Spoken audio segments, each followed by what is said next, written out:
Hi, YouTube family. Welcome back to Recording Movies Recap. Today, I am going to explain a Chilean romantic comedy movie called Ugly Me. In the city of Santiago, Chile, lives an astonishingly beautiful woman, Amanda. She works for an architectural firm and is very good at her job. One afternoon, Amanda calls her boyfriend Pablo. She wants to go to her friend Fernanda's birthday party together with him. What Amanda doesn't know is that her boyfriend is in Fernanda's bedroom, cosplaying as a kitten.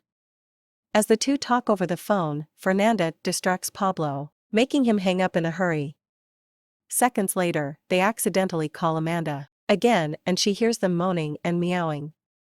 It doesn't take her long before barging into Fernanda's house with a shotgun. Upon realizing that they have been caught, Pablo says that he was kidnapped, but Amanda isn't naive to believe him. She shoots him in the crotch, ensuring that he never cheats on anyone else again. In the following scene, Amanda is with a psychiatrist discussing anger management. She doesn't show any regret about what she did. In fact, she is confident that she would do it again if she were in such a situation. The psychiatrist reveals that any person with her level of anger issues must be confined. The information changes Amanda's opinion on everything, and she suddenly feels sorry for what she did. She is let go after she makes the doctor believe nothing of such sort is going to happen again. The case has made it to the police and hence to Amanda's job. She explains to her boss that she was betrayed by two people she loved the most. He contemplates her position in their company and decides to fire her in the end. Amanda no longer wants to live in Santiago. She packs her bags and moves to the city of Valparaiso. Her brother has an empty house that she can stay in for the next 6 months. She is also confident that she will get a decent job in the city. The only thing Amanda is worried about is being pursued by men. She doesn't want to date or fall in love with anyone after what happened the last time.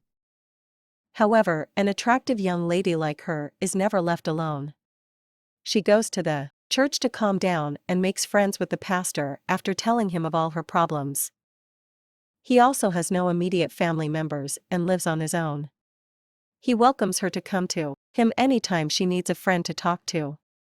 At home, Amanda goes through many job vacancy advertisements in the newspaper. All of them have a requirement lower than her qualification and experience. She picks one randomly, which coincidentally happens to be an architectural firm, like the one she used to work in. Next, she buys a fat bodysuit, ugly dentures, and prosthetic makeup to make her look unattractive. After putting everything on, she is unrecognizable, even to the people she knew earlier. In the following scene, she goes to the firm for an interview.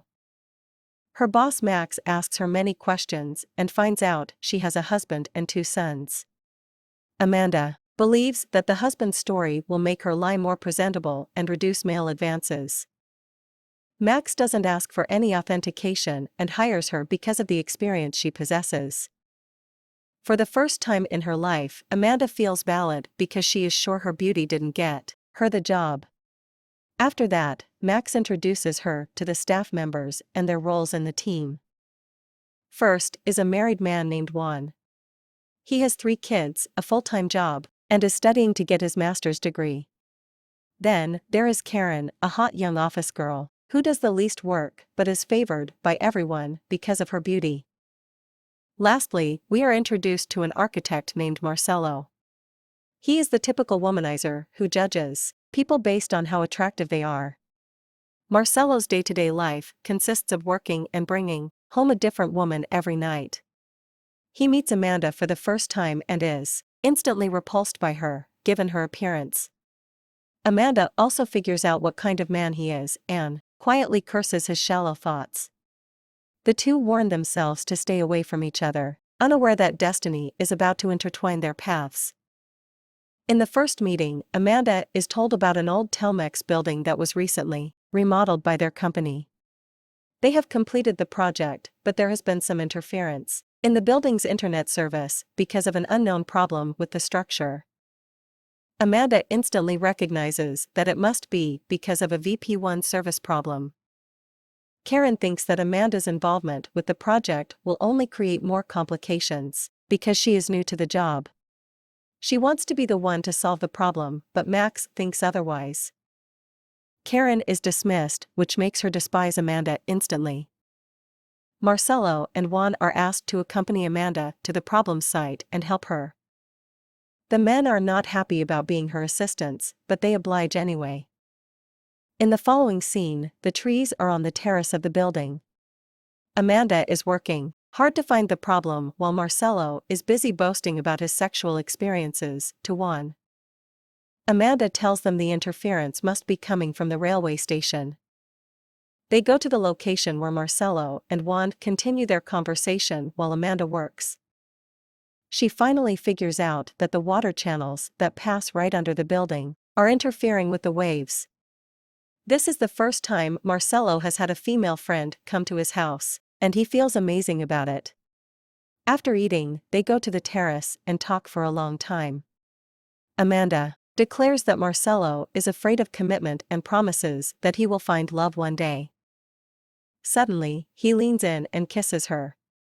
He apologizes right after, but they cannot deny the sparks they feel in their hearts. In the following scene, Marcelo is with Max, talking about his love life. Max asks him to close his eyes and think of a woman. Marcelo doesn't say who he saw, but knows that the girl is the love of his life. Later that day, Amanda comes to his house for the third date. To her surprise, Marcelo says that he is in love with her. Amanda knows he is lying and is sad that he is still the same person, after everything they talked about. She makes him wear women's clothes and cuffs his hands to the bed frame. But in contrast to what he had expected, she brings out a knife and cuts his stomach. A few hours later, the police arrive at the scene and let Marcelo free. They realize that the blood is fake and the woman just wanted to scare Marcelo. The news makes it to the television and Marcelo is humiliated. Amanda has taught him a lesson like she wanted to, but something doesn't feel right to her. When she tells the pastor about this, he declares that she is in love with him. When Marcelo comes to the office the next time, he tells her that he is a changed man now. What happened to him yesterday has made him realize that she was right. He has to start looking for real love, not just one-night stands. With that being said, he goes out with Karen. At night, he arrives at Amanda's home drunk. She keeps him from seeing her and talks through the door. Marcelo reveals that he proposed to Karen and is going to marry her this week. However, he also reveals that he is in love with Amanda. She is far from his type in women, and is married, but he couldn't help but fall for her. He knows she will never be his, which is why he is marrying Karen. Both of them shed tears and separate without saying anything else. Then, the day of the wedding finally comes. Amanda and Marcelo meet outside the church. Amanda tries telling him the truth, but decides otherwise.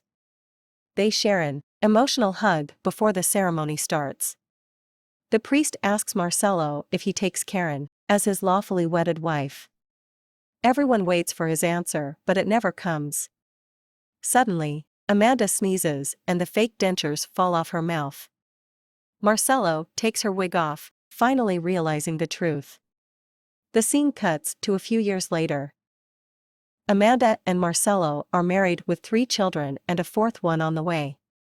They live a happy life with their family. Subscribe for more videos like this, turn on the notification, and leave a like to help the channel out. Thank you for watching.